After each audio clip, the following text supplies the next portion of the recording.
রাজাকার সমন্বয়ক উপদেষ্টা মণ্ডলী একের পর এক বিশ্ব এবং দেশবাসীকে ম্যাজিক দেখাচ্ছেন। মাননীয় প্রধানমন্ত্রী শেখ হাসিনার পক্ষে আইনজীবী নিয়োগ করছেন, যিনি 5 আগস্ট জুলাই আন্দোলনের সময় 24 সালে তিনি স্ট্যাটাস দিয়েছেন, আপনারা ইতিমধ্যে স্ক্রিনে দেখতে আছেন। তিনি শেখ হাসিনার ফাঁসি চান আর মিথ্যাবাদী বলে তিনি আখ্যায়িত করেন। 5 আগস্টের পূর্বে তিনি কিন্তু জামাতের সাথে ছিল, জামাতের সাথে সবসময় চলাফেরা ছিল, তিনি একজন জামাতের প্রোডাক্ট। আর 5 আগস্টের পর তার ভূমিকা তো অফেন সাধারণ জনগণ থেকে শুরু করে সোশ্যাল মিডিয়াতে সবাই আমরা দেখতে পাইছি। আর তিনি এখন 10 মাস পরে আইসা এখন তিনি আওয়ামী লীগের আইনজীবী হয়ে গেলেন। ডক্টর সুধী উরুফের রাজাকার উপদেষ্টা মণ্ডলীর দৃষ্টি আকর্ষণ করতেছি, একের পর এক যে ম্যাজিক আপনারা দেখাচ্ছেন সেটা দেশবাসী এবং কি বিশ্ববাসী অবাক হচ্ছে।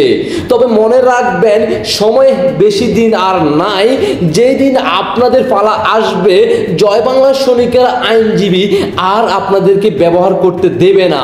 কারণ জয় বাংলার সৈনিকেরাই হবে আইনজীবী, আদালত থেকে শুরু করে উকিল থেকে শুরু করে যা কিছু আছে। সুযোগ পেলে আপনার বাবাও হইতে পারে জয় বাংলার সৈনিকেরা। আশা করি আপনারা বুঝতে পারছেন।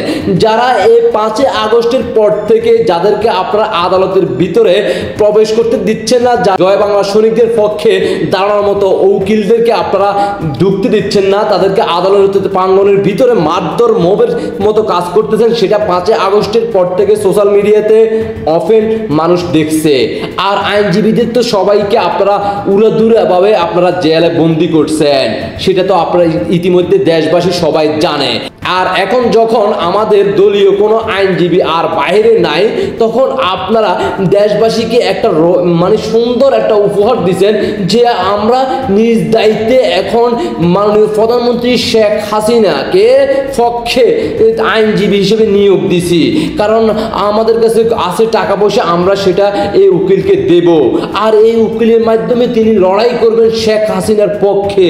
কিন্তু তিনি ছিলেন এক জন্ম থেকে এ পর্যন্ত তিনি এই আইনজীবী নিয়োগ দেওয়ার পূর্বে পর্যন্ত তিনি ছিলেন জামাতের প্রোডাক্ট, পাকিস্তানের প্রোডাক্ট উরুফের রাজাকার। আর এটা দেশবাসী ইতিমধ্যে আমরা সবাই জানে। এই ধরনের প্রতিভা আপনাদের সামনের ভবিষ্যৎ উজ্জ্বল করবে। উপদেষ্টা ডক্টর ইউনূস থেকে আসিফ নজরুল থেকে উপদেষ্টা মণ্ডলীর সবাই দৃষ্টি আকর্ষণ করতেছি, ভবিষ্যতের স্বপ্ন আপনারা একটু খেয়াল করবেন।